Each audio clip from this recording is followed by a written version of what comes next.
Balabo. Sayang kaayo pag-ila sa bunga sa tawhanong kinaiya.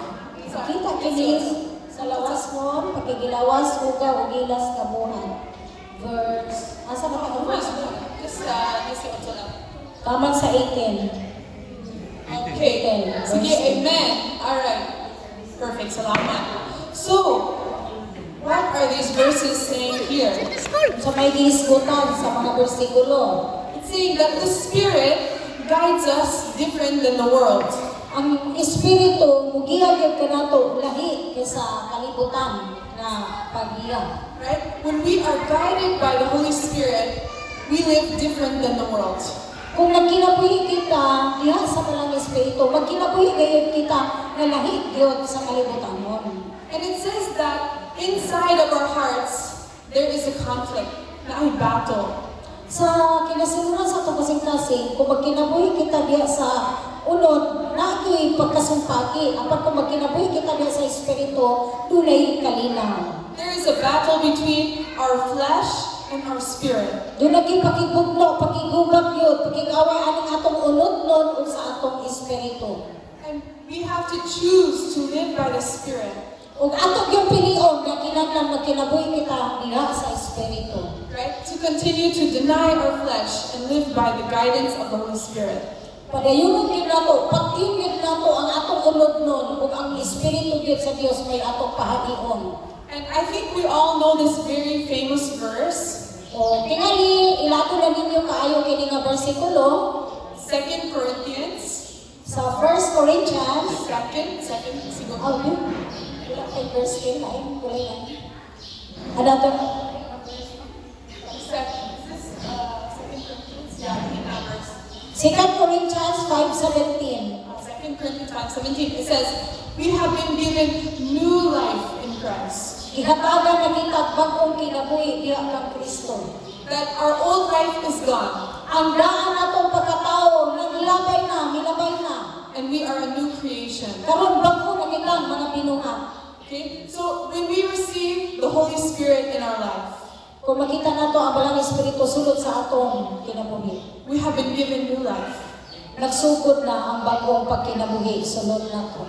But Galatians says there is still a battle inside of our hearts. Pero bisan kaya maingon ka nga naanag yun, no? Ang spirit sa ato aduna, gihapoy pakigtugno, pakigubat sa atong pagkinabuhi. Okay? Pero naapoy pangutana, asa atong battle? Where is our battle? Asa ba ang imong pagpakigugno, pakigubat sa imong kinabuhi karon? Sa hunang-unang o sa kasing-kasing, no? It's in our mind and in our heart. This is where our flesh and our spirit are warring together. O, diya gyud kasagaran sa una-una o sa ato kasing-kasing. Naagid ang kasagaran ang pakigubat gyud sa atong spirit. Right? And we know that our flesh is giving us many temptations kada adlaw. Atong unod, pagsige nagpamintal nato na makaluyag yun sa atong relasyon diyan sa Ginoo. And sometimes our flesh is a very small voice. Usay na ay hinay, gamay gyud kayo nga tingog, no? Nagikan sa spirit. But our whispers, they're quiet. Gamay kaayo, hinay nga mo whisper mo hum-hum nato. Pero our flesh tells it to us again and again, balik. Pero balik. Then soon, it becomes our truth sa kasing-kasing. O, hinay nga tingog, magsigig whisper, magsigig pahinumdum nato, hangtod nga mudako na siya sulod sa atong kasing-kasing. Right? If we are not careful, we will allow the whispers of the enemy to take residence in our heart, to live in our heart. Kung ito magbantay, kinsa nga presence, kinsa nga presensya na imong gusto nga magpuyo sulod nimo. So, how many of you remember mga Pharisees sa New Testament, the Pharisees? Mga bersikulo may tungod sa diha sa bagong kasulatan. They are the people that knew everything about the law and how to live life for God. Daghang mga bersikulo magahisgot nga magagiya ka nato unsaon sa pagkinabuhi sa kinabuhi nga matarong. But they were some of the people that were persecuting Jesus. Uban mga tao sila nag-una ilang gi-persecute, gitamay, lutos nila sa Ginoong Hesus during the time na naa siya diri. They knew all the laws by heart, in their mind. Kanunay nila no ang pagkibuklo gayud sa kanunay diya sa una-una og sa mga kasing-kasing na gyud diha ang battle. Pero in Matthew, Jesus calls them hypocrites. Apan si Ginoong Hesus na ang kanunay nagapahinugdog kanato. He says, you are like white tombs or graves. Sama ka mo sa usa ka prutas. Lugnanan, oh. Lugnanan. Yeah. Puti na lugnanan. Yeah. Uy, sorry, hinay ang speaker. Gusto na ako maklaro. Hindi ko maklaro sa speaker. Sige. Layo ka ng speaker. Okay. Yeah. Okay. They're like white tombs. Mga puti na lugnanan, right? So sa gawas, na puti, limpyo. Naay mga lugnanan, no? Color puti. Sa gawas, limpyo siya.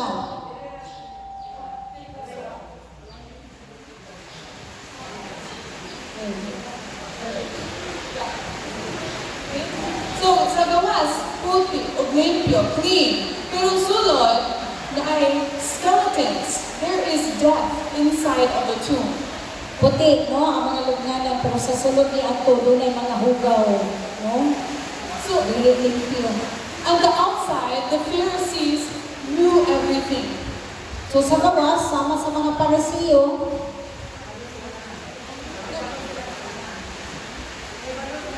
ang mga Pharisees kanang magtutudlo no sa unang panahon mga kaparian, hanas kaayo sila sa mga pulong, sila tigtudlo.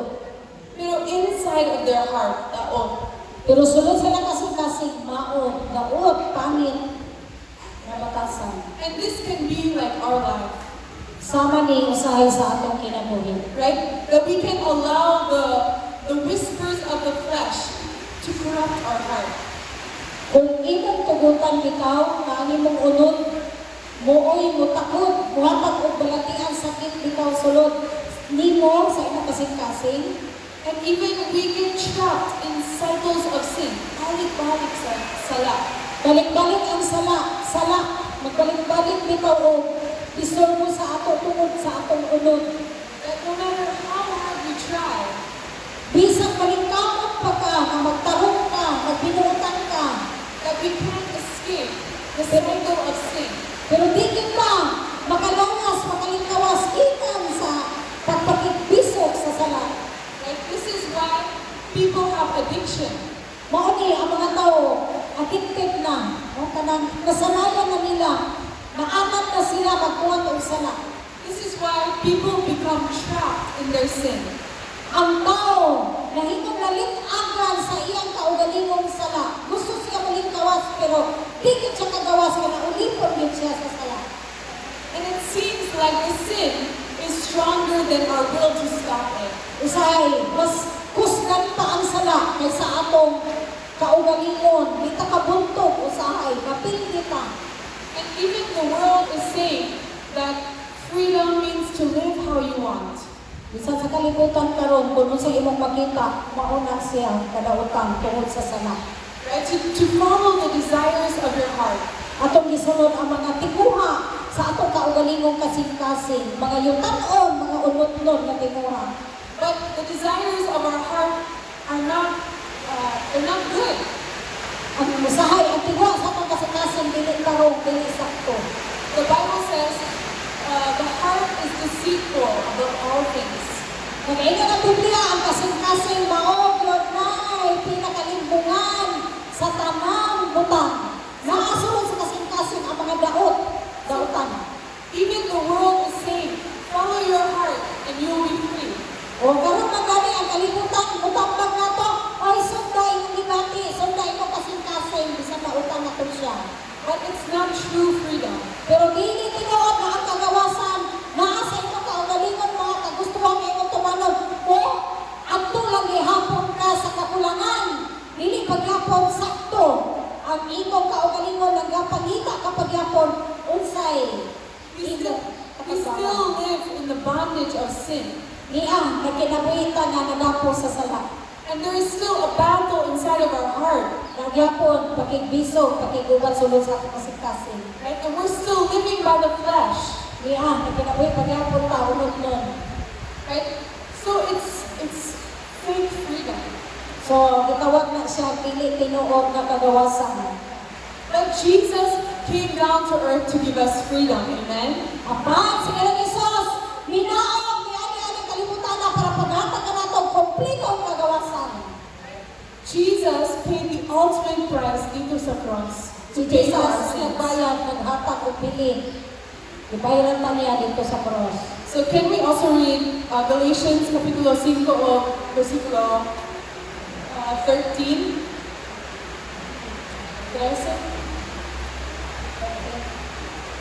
Okay, perfect. Let's read together.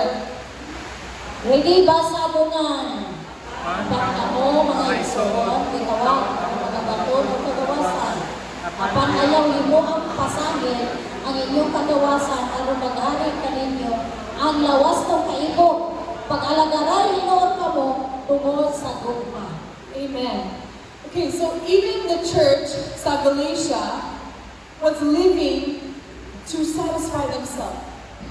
O bisan di ay ang simbahan sa Galacia nagkinabuhi gyud gihapon na dili gawas nun.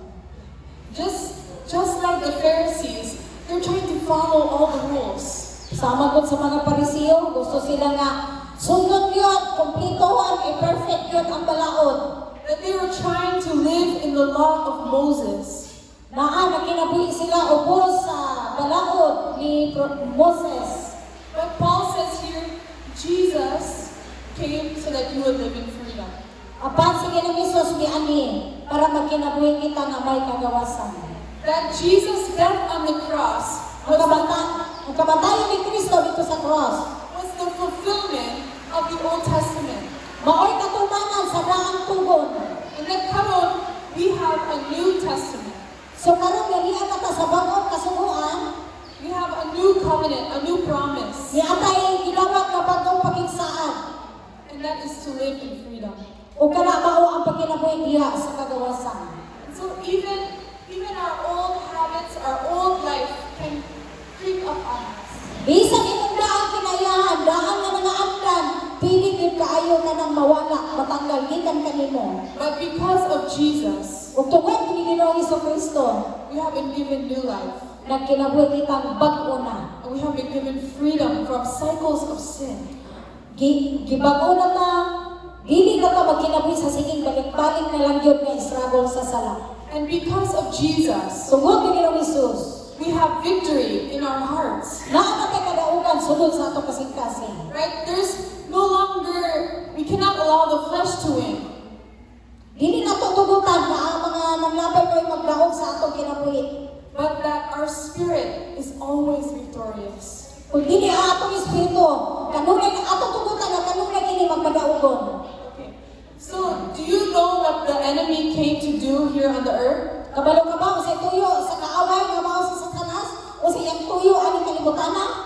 He came to steal, Niani siya aron mangawat, he came to kill, mupatay, and he came to destroy. mulaglag.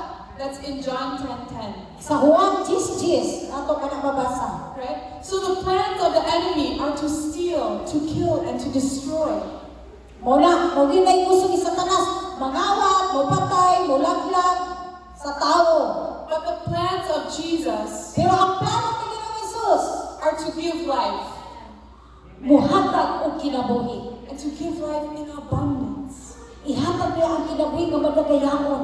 So, if Jesus has paid for our freedom on the cross, Kung gibawi na ni Ginoong Hesus ang atong kagawasan dito sa cross, then how are we to live a life that is in freedom?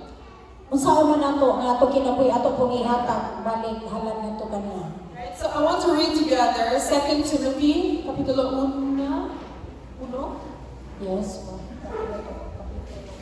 First Timothy 1 Timothy chapter 1, verse 7. 1:7. Okay? Dunganon atong basa gid kay ang pagtuo mo abot kaya pinaagi sa atong pagpakadungog. Kusgay mo pagbasa para madunggan nimo ang pulong. Ready? Begin. Buot sila ang nahimong mga magtutundo sa balaod sa Dios. Apan wala sila makasabot sa ilang gipanulti o sa mga butang na ilang gipang bugos. Amen. Okay, so we are not to live in the cycle of fear, So dili ka magkinabuhi diha sa kahadlok. but we are to live in power, Kung dili magkinabuhi kita diha sa gaho, in love, gugma, and in self-discipline. o sa pagpugong sa kaugalingon. And I want to talk today about self-control. O karon mo sulti ako kaninyo may tugon nining pagpugong sa kaugalingon. Like, what does it mean to live in self-discipline? Kung saan ko no pag kinabuhi ani pagpugong sa kaugalingon, pagdisiplina sa kaugalingon. So, when I say the word self-control, what do you think of? O kung mayroon ko karon pagkontrolar sa kaugalingon, unsa ko noy pasabot ana para nimo. Maybe for me, it sounds like dili maayo nga pulong. It's not a good word. O para nako di na maayo nga pulong kanang pagpugong no pag sa kaugalingon o pagdisiplina. Like self-control means to be restricted. Para sa iya ha, ano to, ang self-control. Even Ano, gusto ka magbuhat pero hindi mo magbuhat kay nainag, control. Gusto ka magtarong, nainag, control. So, self-control. always my mama or papa, they say to me, control yourself. Sige lang ko ito sa ko papa o mama, pugong lagi sa mo kaugalingon, pagpugong. So it's to be like not free, to restrict yourself. So, kung ito pasabot ang di ka gawas mo, gusto ka magbuhat, niya, dili ka makahimo. And I have a brother sa America, Ako igsoon na lalaki sa Amerika. and usahay my brother before, bugoy siya. O, ang akong magulang lalaki sa una daw bugoy. Yeah, really. You know, and sometimes we would go sa store, like Oh, my sa- mom and my grandma. Okay, so maguban sila, ato silang tindahan. And when we would go to the store, there's a lot of glass things. So, matuli sa tindahan ko ay dagang mga karang lili. Mga vase. Mga salamin. Okay. So there's a lot of glass. Pero bago pa siya. So, my mom and my grandma say, okay, don't touch anything. Ayaw, or you will break it.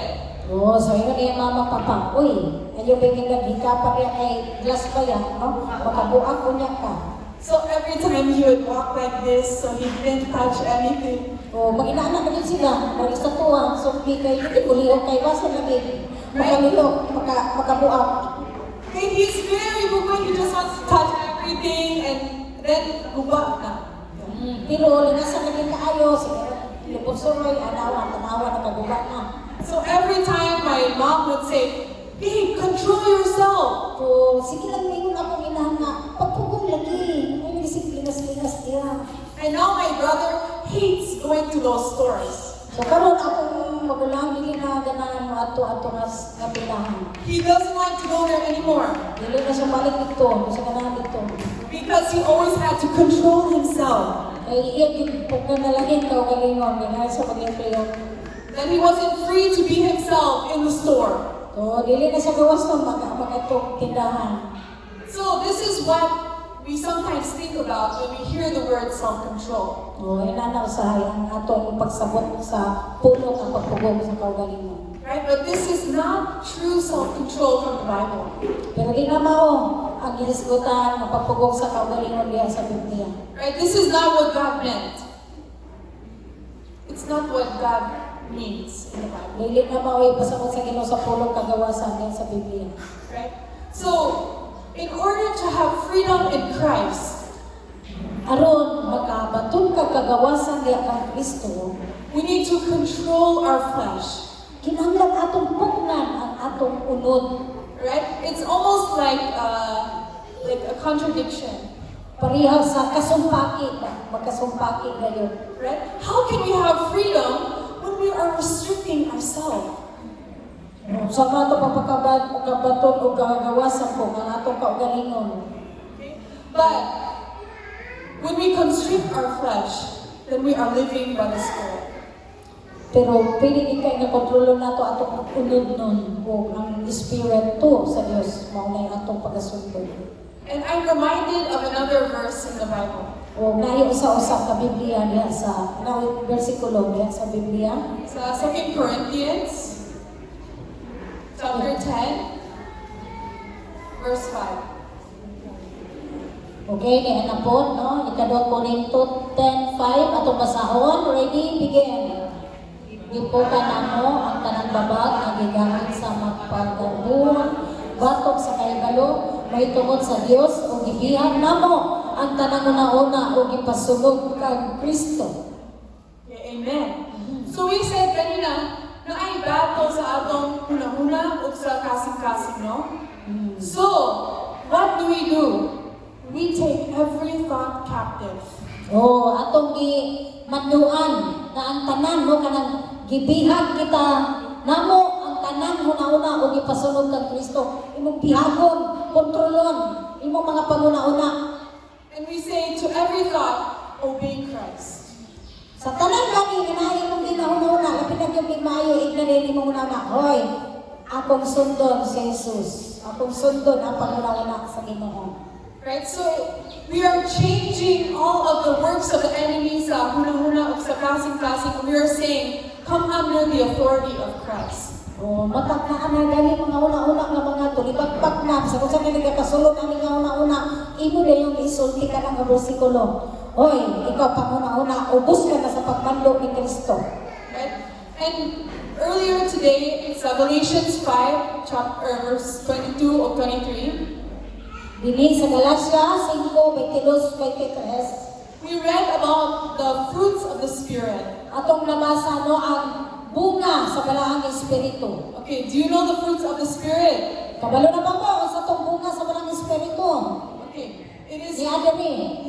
love, kalipa, or guma, joy, kalipay, kalinaw, o peace, patience, kailog, kaluoy, kaayo, pagkamatinunan. Pagka mapaabsanon, pagka mapinagganon sa kaugalingon, ining mga butang nga wala kay supak sa bisan unsang balaod. Mao tong siyang kabunga sa balang espiritu sa kinabuhi sa tao. So there is nothing greater than all of the fruits of the Spirit. Walay mas labaw pa nga dako kusga ko dili ang gahom ang bunga sa espiritu sulod sa ato ang kinabuhi. And the last fruit of the Spirit is self-control. Ug ang sa katapusan nga bunga no katong gitawag nga pagpugong sa kaugalingon. Right? But if we have the fruits of the Spirit, Kung naa ka nato ang bunga sa balang espiritu, then we need to have the Spirit to use them. so kinahanglan na na bunga sa espiritu atong gamiton. Right? Without the Holy Spirit, we cannot show true love. Kay kung walay balang espiritu, dili gyud ta makalahutay niini atong pagkinabuhi. Without the Holy Spirit, we cannot have true peace. Kung walay balang espiritu, di gyud ta kabaton og tinuod nga kalinaw. Without the Holy Spirit, we cannot have joy.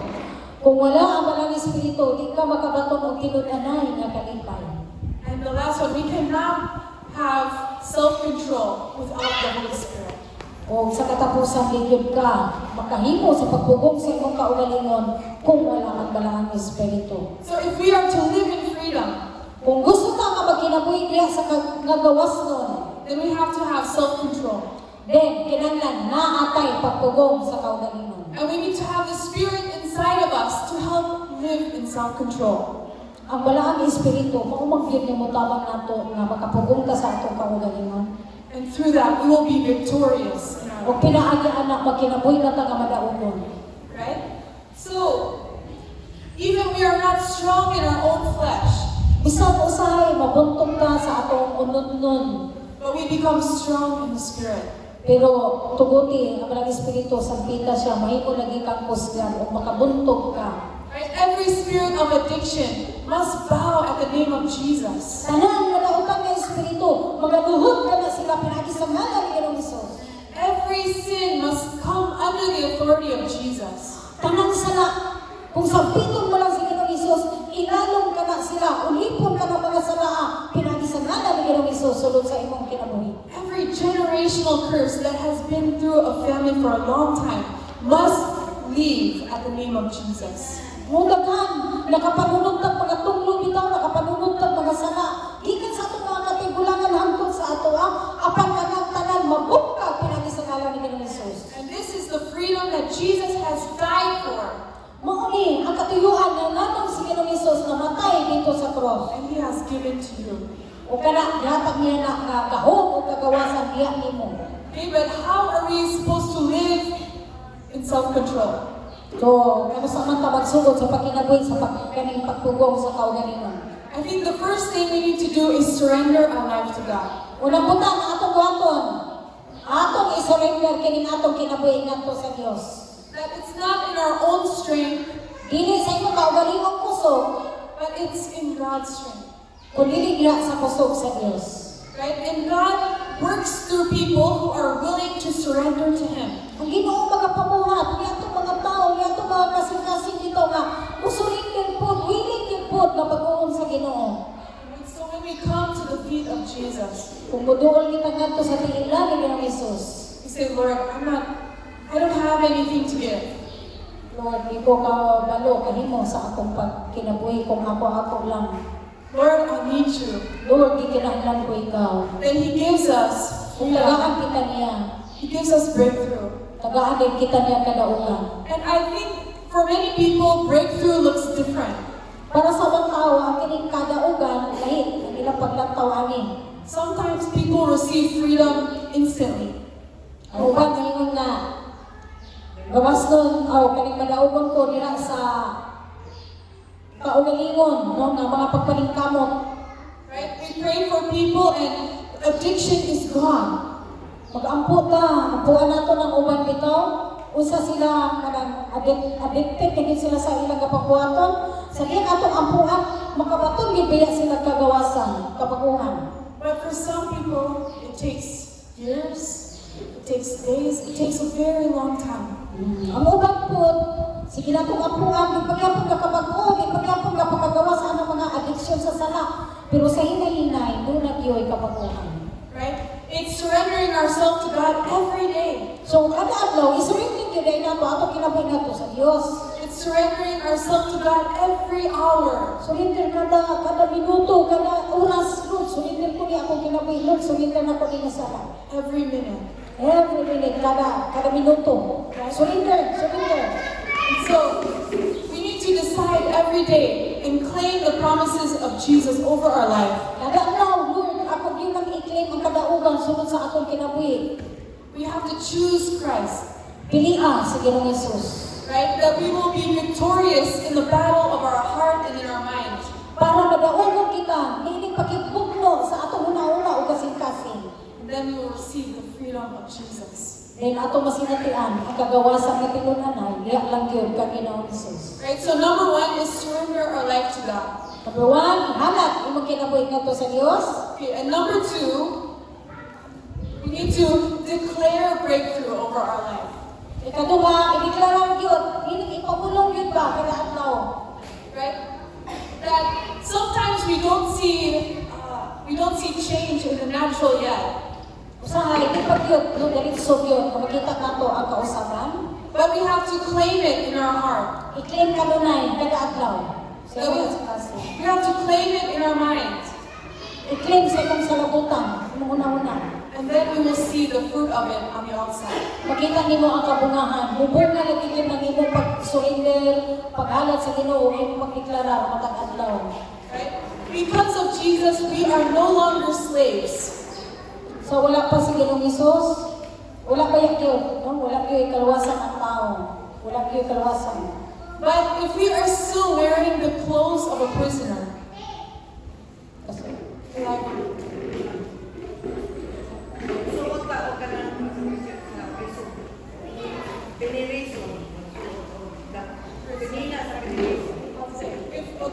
if before we were inside jail, we were a prisoner, Kapos na priso ka, but we are free now. karon gawas ka na. But my clothes still look like prison clothes. Pero ang ato ba yung ang atong pistilin, sinina, maapagod sa ang atong pagkatao na kanang kita.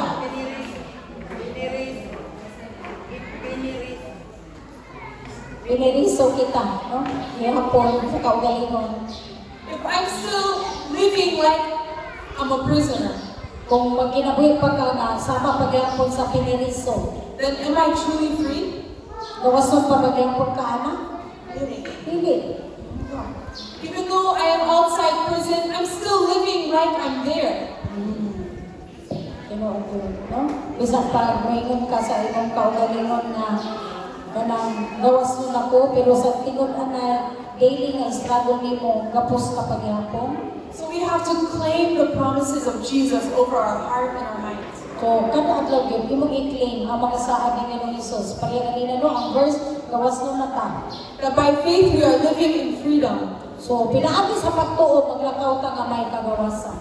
Right? So number 2 is we have to receive and declare breakthrough over our life.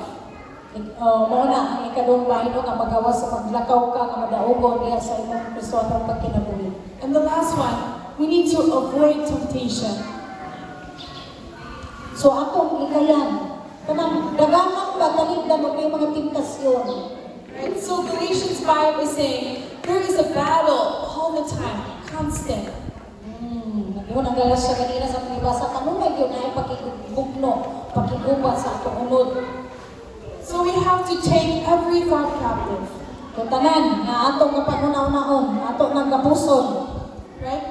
And so if we are still around the things that our flesh is tempted by, Kung napabitaw ka sa palibot, kaya na kayo magtintay sa imuha, makasalak ka, then we are allowing our flesh to win. atong gitugutan, mapatintang pagani ka, gitugutan ni mo imong unod, nga mo'y magpadaugon. That's why we need to live differently than how we did before. So muna, sabihin na kailan ka